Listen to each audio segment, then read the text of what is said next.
예전에 이어 KTX에서도 납품 비리가 적발됐습니다. 납품업체가 불량 부품을 공급하는 동안 철도공사 직원들은 수천만 원의 뒷돈을 챙겼습니다.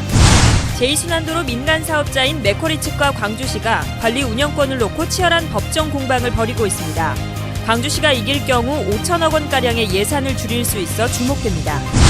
노사 간 분쟁으로 마찰이 끊이지 않고 있는 한국 3M에 대해 검찰과 노동청이 합동으로 압수수색에 나서 배경에 관심이 모아지고 있습니다.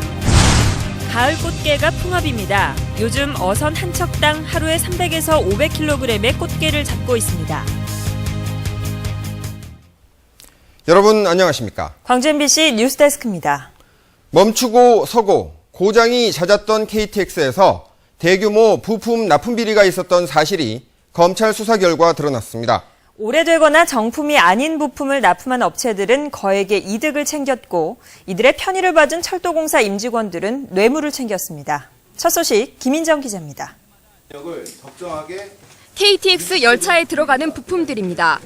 제동장치, 즉 브레이크를 작동시키는 부품부터 고압에 공기가 역류하지 않도록 해 제동장치 고장을 막는 부품까지 하자가 생기면 브레이크에 문제가 생기는 중요한 부품입니다. 납품업체 사장 53살 이모 씨 등은 컴퓨터 프로그램으로 서류를 위조한 뒤 국내에서 만든 부품을 외국 수입 정품인 것처럼 속이거나 달아진 재고품을 새 제품이라고 속여 철도공사에 납품했습니다. 29개 품목 17,000여 개 부품이 이렇게 위조된 품질 보증서와 수입 신고 필증으로 납품돼 KTX 열차 안에 들어갔습니다. KTX의 안전에 영향을 끼칠 뿐만 아니라 부품의 교체 주기를 단축시켜서 전반적인 운영 비용을 증가시킵니다. 관리 감독을 해야 할 한국철도공사 임직원 2명은 뒷돈 수천만 원을 받고 부품 구매 계획서 파일을 납품업자들에게 넘겨 비리를 부추겼습니다. 검찰은 납품업체 사장 이 씨와 철도공사 임직원 등 9명을 구속 기소하고 5명을 불구속 기소했습니다. 철도공사는 잘못을 인정하며 다음 달부터 전문가를 투입해 KTX 차량과 부품을 특별 점검하겠다고 밝히고 비위에 연루된 두 직원을 직위 해제했습니다. MBC 뉴스 김인정입니다. 감사원이 이명박 정부 때 이미 영산강 물속까지 세밀히 조사해서 4대강 사업이 총체적 부실이었다는 사실을 알고 있었던 것으로 드러났습니다. 감사원이 촬영한 수중 영상을 광주 MBC가 입수해 봤더니 죽산보와 승천보 모두 수질이 크게 나빠져 있었고 보호 구조물의 균열도 뚜렷했습니다. 송정근 기자가 취재했습니다. 지난해 3월 영산강 죽산보 일대에서는 물고기가 떼죽음당해 떠올랐습니다. 봄인데도 영산강에서는 녹조 의심 현상이 관찰되기도 했습니다. 비슷한 시기 감사원이 죽산보 물속을 촬영한 영상입니다. 강물 속이 앞이 보이지 않을 정도로 탁합니다. 실제로 4대강 사업 시작 전과 사업 후 수질을 비교한 감사원 자료를 보면 클로로필 A 수치와 COD, BOD 수치 모두 악화됐습니다. 이뿐만이 아닙니다. 승천보의 보상류에서 흰 물감을 풀어봤더니 실타래처럼 어디론가 흘러갑니다. 정체된 곳이라 원래대로라면 물감은 움직이지 않아야 합니다. 보에 균열이 생긴 탓입니다. 강바닥 침식을 막기 위해 공사해 놓은 보호공도 깨져 있는 것을 볼 수 있습니다. 바로 직전 보강 공사를 한 데도 이랬습니다. 이 구조물의 안전 문제가 더 심각해질 수가 있는 거고요. 또 이걸 이제 계속 개보수하는 부분에 있어서도 비용 문제가 계속 들 수밖에 없는. 공사 전부터 비판이 끊이지 않았고 사업 내내 부작용에 시달렸던 영산강 살리기 사업. 우려했던 점들이 국정감사와 감사원 감사 등을 통해 속속 확인되고 있습니다. MBC 뉴스 송정근입니다. 광주 이순환도로 1구간 운영권을 둘러싼 광주시와 호주 회사인 맥쿼리 사이의 항소심 공방이 뜨겁습니다. 광주시로서는 재판에 이기면 5천억 원이 넘는 재정을 아낄 수 있어서 이기기 위해 사활을 걸고 있습니다. 이계상 기자입니다. 지난 2003년부터 10년 동안 맥쿼리가 이순환 도로에서 벌어들인 돈은 무려 2,127억 원. 같은 기간 동안 대주겸 출자자에게 2,615억 원을 이자로 지급해서 막대한 돈을 벌고도 자본 잠식 상태가 됐습니다. 광주시는 이렇게 된 것이 자기 자본 비율을 당초의 8분의 1 수준으로 축소하고 최고 20%의 높은 이자로 변경했기 때문이라고 보고 자본 구조를 원상 회복하라는 명령을 내렸습니다. 이에 대해 맥쿼리 측이 이 명령을 취소하라며 행정심판과 소송을 제기했지만 두 차례 모두 광주시가 이겼습니다. 지난달부터 항소심이 시작된 가운데 맥쿼리는 대형 법무법인 변호사 5명을 선임해서 막대한 자금력으로 대응하고 있습니다. 광주시는 일단 소송 결과를 낙관하고 있습니다. 중앙행정심판과 행정소송 1심에서 우리가 시가 승소를 했기 때문에 정당성을 인정받은 만큼 이번 2심에서도 크게 달라진 것이 없어서 좋은 결과가 있으리라고 예상합니다. 항소심에 이어 대법원까지 가서 광주시가 최종 승소할 경우 당장 550억 원을 절감하게 됩니다. 또한 맥쿼리로부터 관리 운영권을 넘겨받아서 2028년까지 5천억 원가량의 재정을 아낄 수 있을 것으로 기대됩니다. MBC 뉴스 이계상입니다. 장희국 광주시 교육감과 광주 교육희망 네트워크 등 교육 관련 단체들은 오는 17일 역사 왜곡 교과서 퇴출을 위한 광주시민 대책위를 결성하고 범시민 서명운동을 시작할 예정입니다. 또한 광주시 교육청은 일선 학교 교과 과정에 역사 왜곡 교과서가 채택되지 않도록 강력히 대응한다는 방침입니다.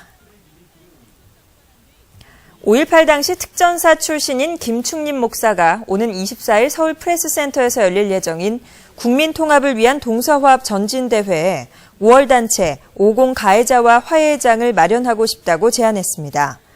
그러나 5월 단체들은 전두환 씨 등 제5공화국 가해자들이 사과할 움직임도 보이지 않으며 초청하는 건 말이 안 된다며 초청에 응할 수 없다고 밝혔습니다. 소남해안은 지금 가을 꽃게잡이가 한창입니다. 싱싱한 꽃게가 넘쳐나면서 어민들 얼굴에 웃음꽃이 가득합니다. 김양훈 기자입니다. 항구를 떠난 어선이 1시간 반을 달려 도착한 꽃게어장. 통발을 걷어올리자 살이 통통 오른 꽃게가 잇따라 올라옵니다.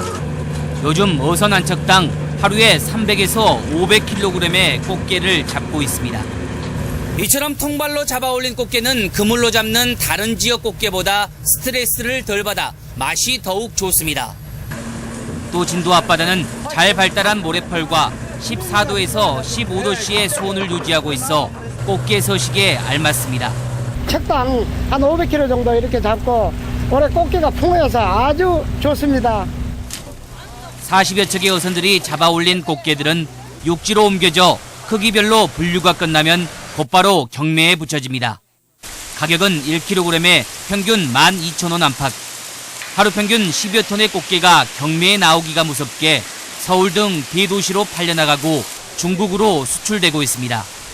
하루에 꽃게가 10톤 이상 입항이 되고 있고 대도시는 물론이고 중국까지도 수출되고 있습니다.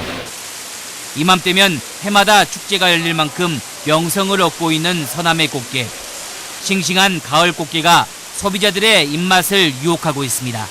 MBC 뉴스 김양훈입니다. 국립광주과학관이 완공된 지 1년 가까이 된 오늘 우여곡절 끝에 문을 열었습니다. 우리 아이들의 창의력과 상상력을 키워줄 수 있는 직접 체험 전시물들로 꾸며졌습니다. 정영욱 기자가 다녀왔습니다.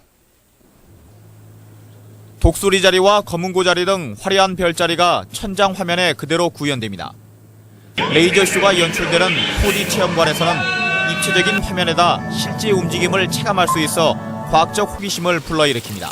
실제로 학교나 유치원에서는 배울 수 없는 그런 부분들이 직접 와서 만져보고 체험할 수 있고, 거대한 우주선을 연상시키는 국립광주과학관이 광주시의 운영비 부담 문제나 정부 조직 개편 등과 맞물려 지난해 11월 완공 이후 11개월 만에 개관했습니다.